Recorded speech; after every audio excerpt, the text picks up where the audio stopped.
E esse que se acha sentado é semelhante no aspecto à pedra de jaspe e de sardônio, e ao redor do trono há um arco-íris semelhante no aspecto à esmeralda. O que dá para nós trazer sobre esse que está sentado no trono, Pastor Igor? Aqui ele coloca, né? Olha só que interessante. A aparência dele é como uma pedra de um jaspe, né? Uma pedra meio que avermelhada, né? E de sardônica. Essas pedras estão na Nova Jerusalém.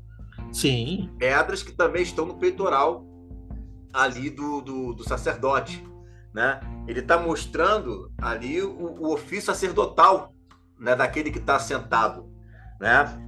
E acima dele existe um arco celeste. Esse arco estava ao redor do trono, e esse arco é semelhante a uma esmeralda. Né? Então você está observando o seguinte aqui: a aparência desse que está aqui, e aí é que está o X da questão, né? Quem é esse que está aqui? Esse é aquele que é o que fez a aliança, porque o arco da aliança lembra a aliança que Deus fez com a terra, né? Através de Noé. Ó, tá vendo ali essa aliança que eu estou fazendo com a terra? Esse é o homem da aliança. O que está ali é o homem da aliança. O que está ali é o Deus de Abraão, o Deus de Isaac, o Deus de Jacó, o Deus de Noé. É esse que está ali, é esse que foi visto por Ezequiel, é esse que foi visto, né, pelo profeta Isaías. É o homem da aliança, o arco celeste. Né? A prova de que Deus fez uma aliança é o arco. Quando a gente olhar para o arco, a gente sabe que é ele que fez essa aliança. E esse também, além de ser o homem da aliança, era um homem que está vestido de vestes sacerdotais. Né? Tem muito mais outros versículos que vai complementar essas roupas desses, deve ter lido já, né? Passou por esses capítulos aí. Né? Aqui é só mais um detalhe.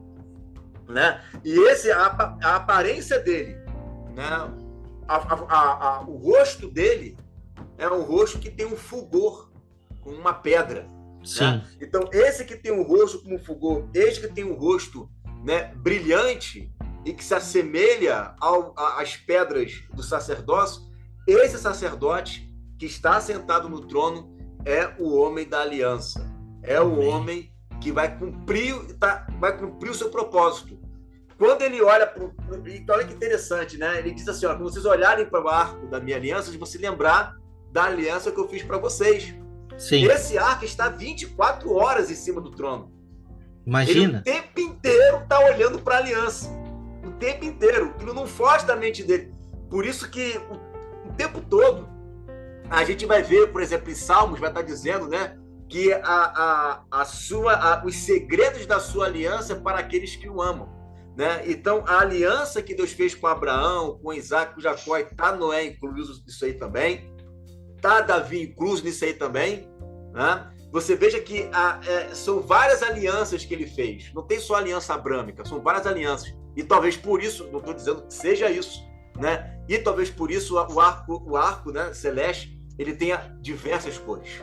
Verdade. Tá? Cada cor ali simbolizando uma aliança que ele fez com um dos nossos pais. Né? Que tem a aliança davídica, tem a aliança abrâmica, tem a aliança com Noé, né? Aliança com a terra. Então Deus fez várias alianças. E tudo isso fica ali, ó, na lembrança dele o tempo inteiro, né? Lembrando ele essas alianças que ele fez. Né? E quem chega lá, quando vê o trono, vê a aliança. Verdade. Né? Vai ver a aliança logo de cara. Né? Isso aí é aquele que fez a aliança. Né? E é inquebrável. A palavra de Deus diz que se ele abrogar a aliança que ele fez, ele deixa de ser Deus. Imagina. O que é impossível. Exato. Né? É uma coisa que eu tiro daqui, né? Eu sei que vocês têm muito mais para acrescentar aí. Não, perfeito. Irmão Wagner, o que pode trazer para nós aí? Então, só para complementar o primeiro versículo aqui, interessante, depois destas coisas, nós meditamos nas 7 igrejas devidamente alinhadas, acesas para a última semana.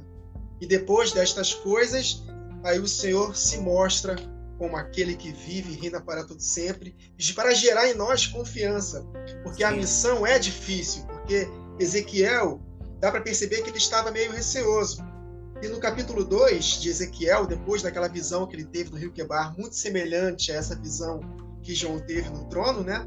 No verso 6 de Ezequiel 2, Jesus falando para ele, ó, tu, ó filho do homem, não os temas, nem temas as suas palavras, ainda que haja sarças e espinhos para contigo, e tu habites com escorpiões, não temas as suas palavras, nem te assustes com o rosto deles, porque são casa rebelde, mas tu lhes dirás as minhas palavras, quer ouçam, quer deixem de ouvir.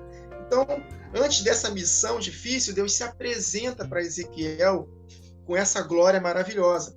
Da mesma forma para João. Assim como Ezequiel come o livrinho, João também come o livrinho.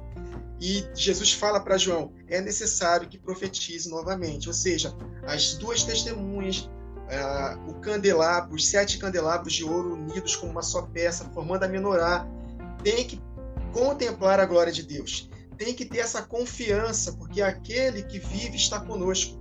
Então, quando nós temos a consciência dessa aliança que Deus faz conosco, nós não tememos nenhum mal.